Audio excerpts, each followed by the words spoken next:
Welcome to the Temple of Limitless Light. This is our guided visualization for the Temple of Netzach. This is the last the series of the lower tree. We have started at Malkuth, traveled up the Yesod, to Hod, all the paths in between. We've done the paths of Resh, Shin, of Kaf, Zadi, and even Pei, the tower. Now we're here finally at Netzach to finish up the lower tree. Can you read the affirmation?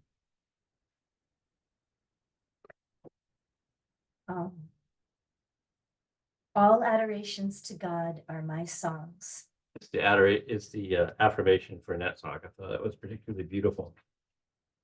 So we're at Temple of Limitless Light, and if you'd like to join, we're on Facebook. I'll put the link in the description, and we're doing the entire tree.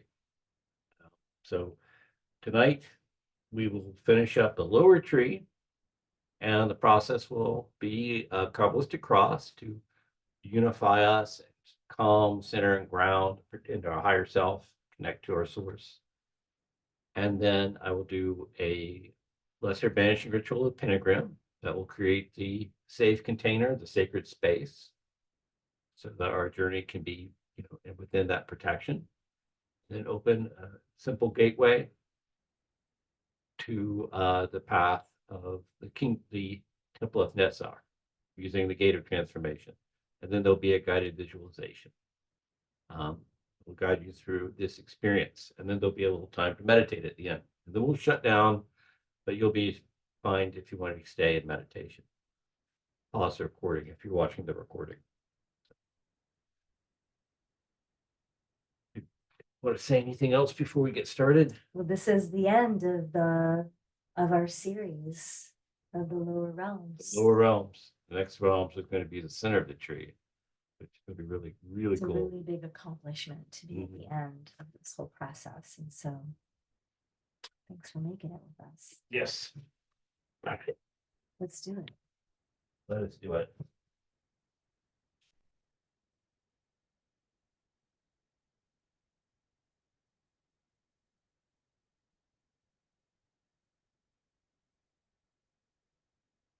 All right, so to begin, as always, we'll do a Kabbalistic cross. I'll guide us through it real briefly. But let's start doing some belly breathing, breathing from the bottom of our abdomen. To help center and ground, calm our nerves. This helps to calm down the vagus nerve. And let's sink into our bodies and see where we feel gravity. When we're in our chair, we feel the chair holding us up and supporting us. You're standing, you feel your feet on the ground. Breathe, be mindfully aware as much as you can, be in the body.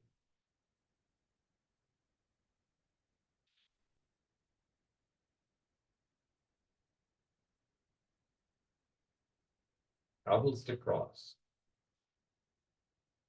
Visualize yourself growing larger and larger. Your head going up through the ceiling, into the atmosphere, past the moon, until the earth is but a small ball beneath your feet. Above your head, visualize a ball of pure brilliance. Reach up and touch the light, bring it down to your forehead, and vibrate.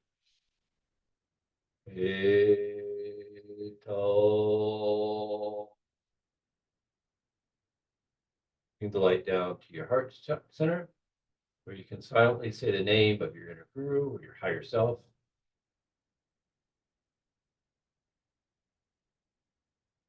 Bring the light down through your body into the very fiery core of the earth beneath your feet, so you're standing in a column of light. And vibrate.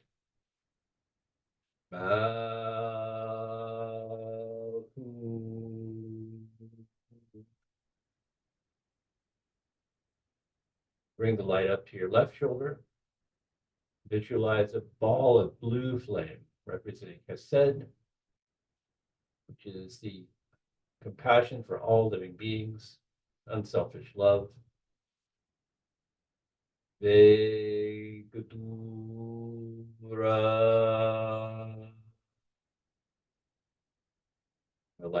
to the right shoulder. Visualize a ball of blue flame representing your will. Degevura.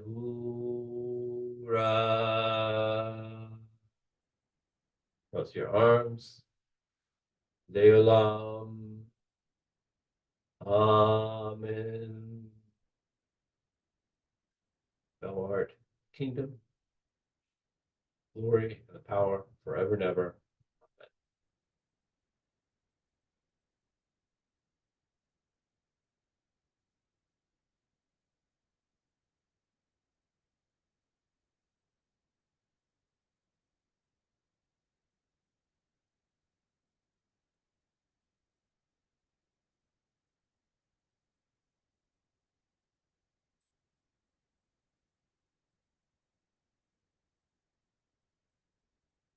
The lesser vanishing ritual of the pentagram. Clean and create sacred space.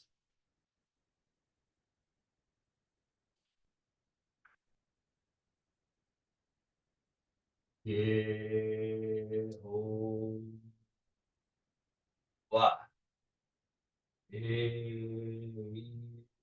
Exalt.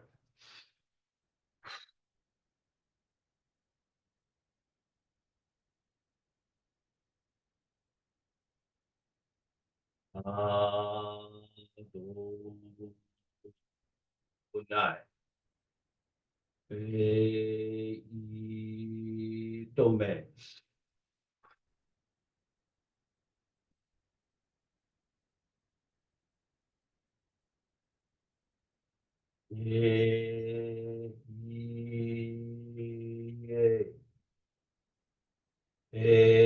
Ekomaya.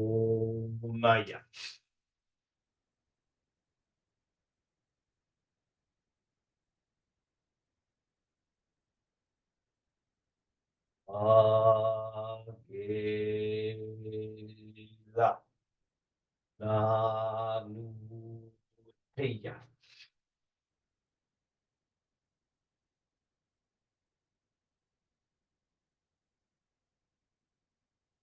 Before us, Raphael.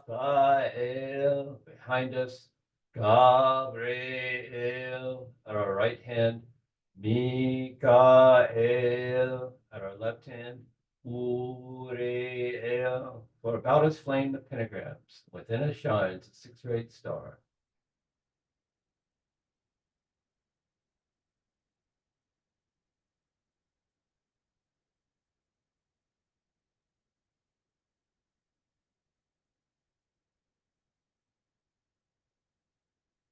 The gate of transformation. So open the gateway to the path and the temple of Zadi. I open the gates between worlds. I summon the guide who will lead us on our way, help us on our path. I open the gates between worlds. I summon the fierce guardian who will block our way and test us. I open the gates between worlds. I invoke the ordeal, the demon within our heart that we must face and overcome, or be blocked forever by fear. I open the gates between worlds. I open the gate of transformation. Ora sikle, la antal selque.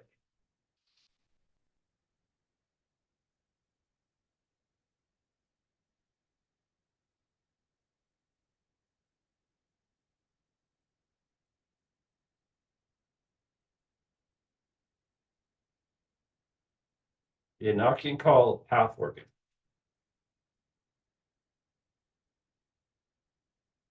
Uel iado, apola eo noot, de a gimalohorin, odurimi od ganasage, isibeas adesade, a oizan de yadnon, od laho kalmiketh, o do fena nanael al ein nanael de ahorim, I o de efe.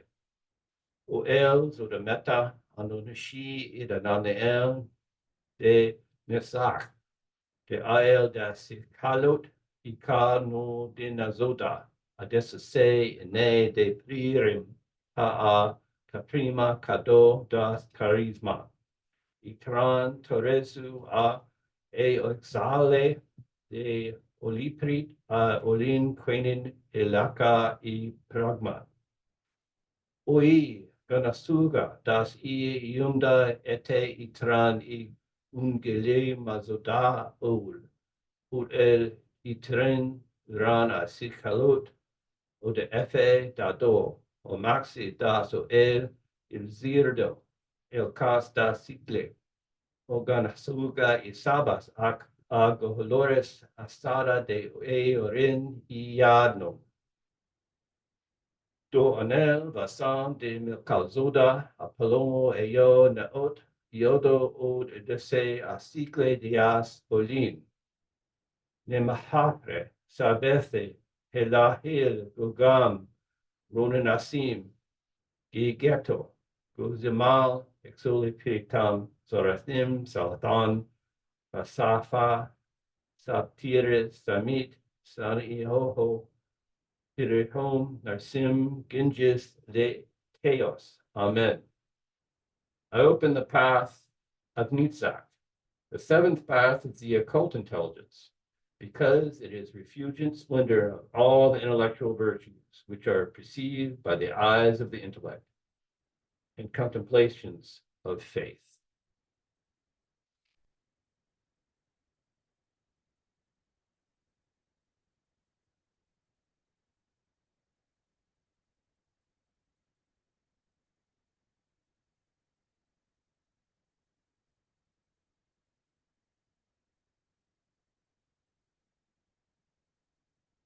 Ready visualization of Netzach. Carrying the large staff, you enter the temple of Malkuth with the appropriate signs. Sandalphon takes you quickly up the path of Tau to the temple of Yesod. In Yesod, you greet Gabriel and put on the violet sandals. The archangel leads you quickly up the 28th path of Tzadi. You see yourself standing at the end of the violet path of Tzadi, facing the door to the astral temple of Netzach. A large emerald green door is in front of you. Carved into this door is the letter Nun, painted in red. You give the projection sign, step through the door into Netzach, and once on the other side, you give the sign of silence. The temple is a great seven-sided chamber draped in curtains of green silk. The floor and ceiling are constructed of pure emerald. And while the ceiling itself is ornamented with the ruby figure of a heptagram, several emerald columns intertwined with grapevines surround the central altar of ruby, on which is a temple flame, a sistrum, and 7 roses. The scent of rose is in the air. To announce your presence in the temple and call forth its inhabitants, you vibrate the divine name, Yehovah Sabaoth, and the name of the archangel, Haniel, and then the order of angels known as the Elohim.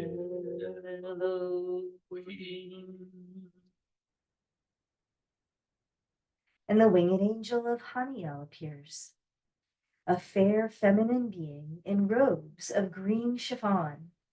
Emblazoned on her chest is a red heptagram.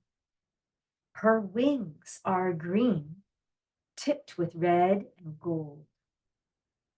Grape leaves are delicately woven into her hair, and she holds in her hand a red rose. She addresses you. You have entered the realm of the occult intelligence. By what symbol dost thou enter herein? By the Udaj wand, and you hold up the scepter. And El responds, the papyrus staff is sacred to Hathor and Bast. It is an emblem of triumph, joy, and vitality, a worthy symbol for the realm of victory. Facing the archangel across the light of the altar, she directs your attention to the temple flame burning brightly in an emerald bowl. The temple around you suddenly becomes transparent. It fades from view and is replaced by fire and smoke. Gradually, you see before you what appears to be an endless expanse of fire. You hear the crackling of flames and see glowing embers flying from blaze to blaze. You hear Haniel's voice over the roar of the flames. The creator of all, self-operating, formed the world, and there was a certain mass of fire. For not in matter did the fire, which is in the beyond, first enclose his powers and acts, but in mind. For the former of the fiery world is the mind of mind, who first sprang from mind, closing the one fire with another fire, binding them together so he might mingle the fountainous creations while preserving the unsullied, the brilliance of his own fire. And thence a fiery whirlwind drawing down the brilliance of the flashing flame, penetrating the abysses of the universe.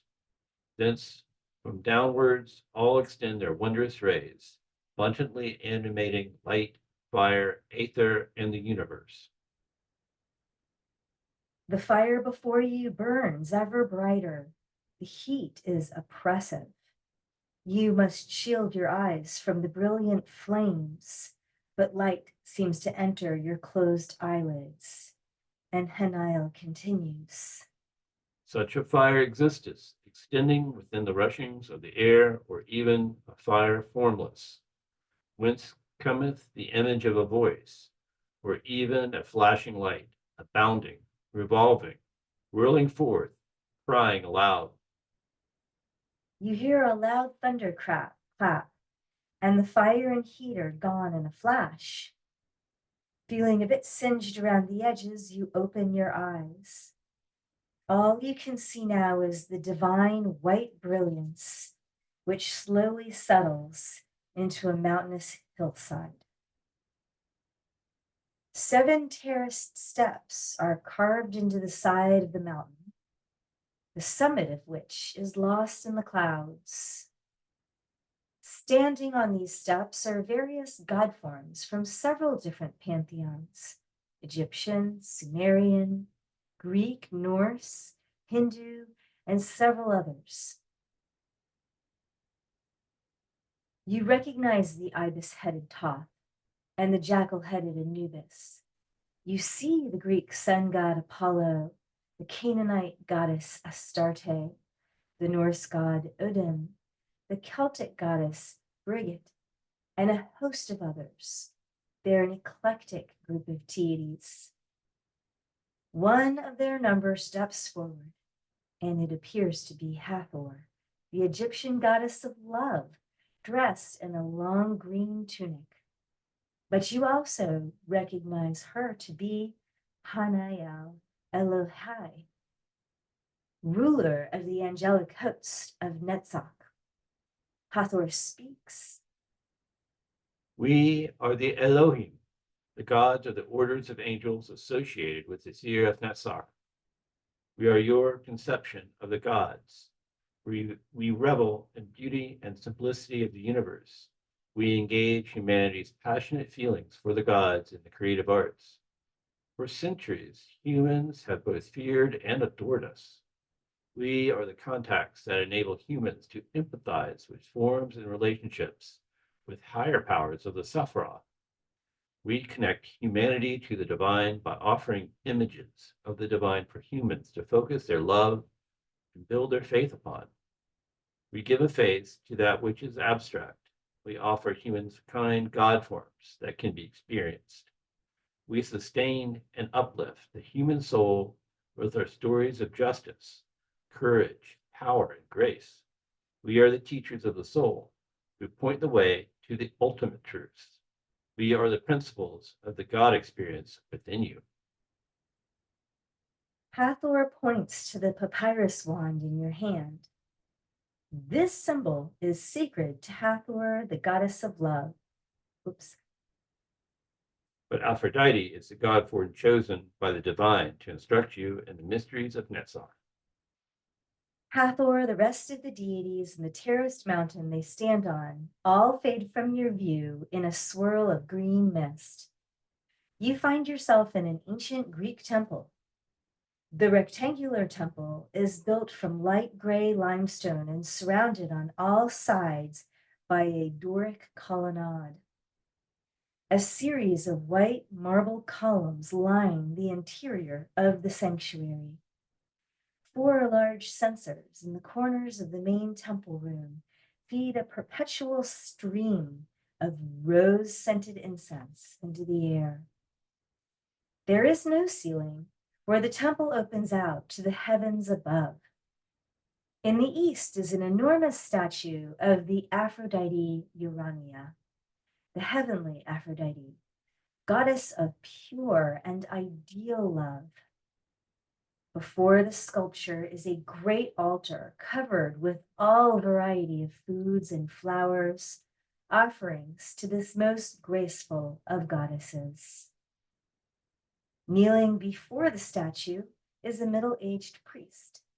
A white-robed figure is enraptured, deeply absorbed in an intense prayer. Drawing closer, you hear a portion of their invocation to Aphrodite. O foam-born Cytherea, mother of both gods and men, ethereal and chthonic, mother of all nature, goddess unsubdued, who holds all things together, who causes the great fire to resolve, who keeps the ever-moving Barza, the shining light, in her unbroken course. You accomplish everything from head to toe. By your will is holy water mixed. By your hands move potent magic amid the stars. The world's midpoint you control. You most holy desire into the souls of men and women, though all the days to come. Our goddess queen, come to these chants, mistress. The prayers of the priest grow more impassioned. He beats his hands upon the stone floor of the sanctuary as he vibrates the name of Aphrodite several times. He seems to be working himself into a trance state, similar to the state of ecstasy or passion experienced by the mystics of all religious traditions. As you admire the priest's discipline, you are suddenly aware of a white mist forming in the air before the statue of Aphrodite. Gradually, the mist takes the shape of a woman, twice as tall as any human, the fully materialized figure of the goddess Aphrodite, half draped in green silk, reveals her beauty and grace to the adoring servant kneeling at her feet. Wavy light brown hair frames an oval face with half-moon eyes of translucent gray. The goddess of love speaks to her faithful priest. I was sent forth from the power, and I have come to those who reflect upon me, for I am the first and the last. I am the honored one and the scorned one. I am the whore and the holy one. I am the wife and the virgin. I am the mother and the daughter, for I am shame and boldness. I am war and I am peace. Give heed to my poverty and my wealth. I am compassionate and I am cruel. I am the one who is honored and praised and who is despised scornfully. I am peace and war has come because of me. I am control and the uncontrollable. I am the union and the dissolution. I am the judgment and the acquittal. I am sinless, and the root of sin derives from me. I am lust in outward appearance, and interior self-control exists within me. I know the first ones, and those after them know me. I am the command of those who ask of me, and of gods and their seasons are my counsel, and of the spirits of every man who exists within me, and of women who dwell within me. Tears of joy stream down the priest's face. You are moved by his utter devotion to his goddess. It is obvious that he is totally dedicated to her. Watching him interact with the goddess, you can only imagine the depths of his faith in her. And Aphrodite continues to speak.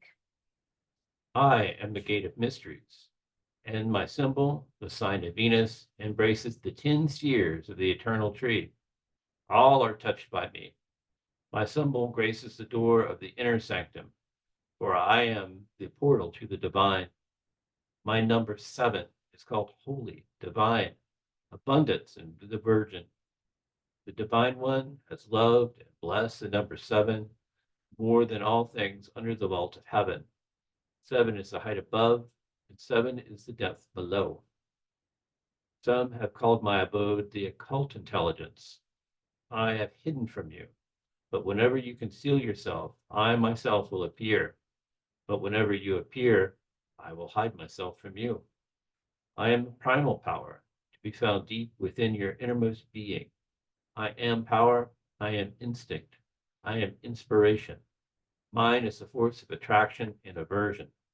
My power can be used with wisdom, intellect, or it can be abused through malice and wasted through ignorance.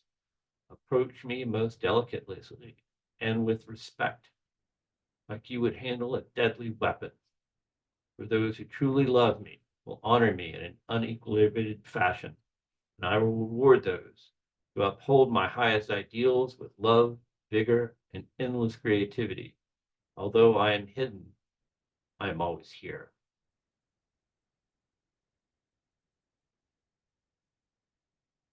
Aphrodite marches down and places her hand on her servant's head. A halo of light is seen around the priest, and his aura shines with brilliance. It is impossible to tell just what the goddess and her priest are communicating to each other. But when the goddess removes her hands from his head, he appears to be in a state of rapture. He graciously thanks the goddess for granting him this experience. With a hint of a smile on her lips, Aphrodite fades into the mist. The priest meditates on his vision, engrossed in quiet introspection. You decide to leave him in peace. It's time to go back. Gradually, the temple of Aphrodite fades from your view and vanishes in a flash of light. And you find yourself in the temple of Netzach once again, standing in front of the altar across from Hanaya and the archangel of Netzach. Like your other Sephirotic experiences, the visions that were shown to you have occurred within this sanctuary. You never left the temple of Netzach. Hanaya allows you a few moments to orient yourself. You thank her for this glimpse of the mysteries of Netzach.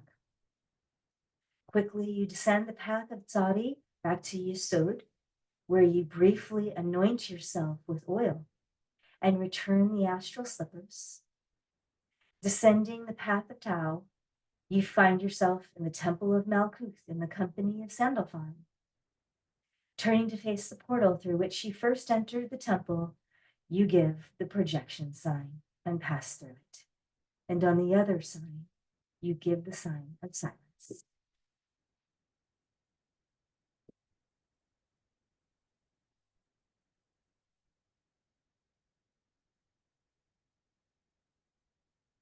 Let's have a period of meditation, and then we'll shut down the ritual, and you can stay in trance state.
shall open the gate of return.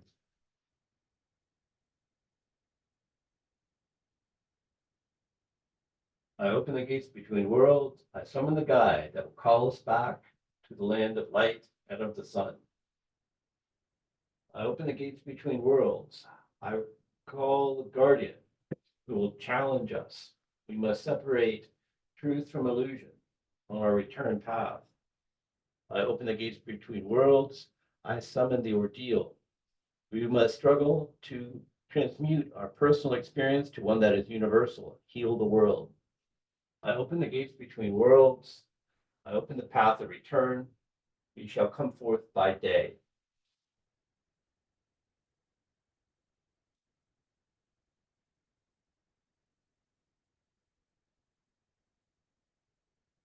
Uriel, we thank you for your grounding, guidance. Gabriel, we thank you for the ecstatic states that you lift us to. Mikael, we thank you for your guidance and illumination. Raphael, we thank you for your equanimity and balance.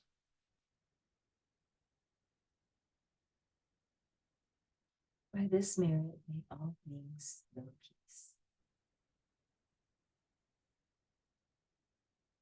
The rite is complete.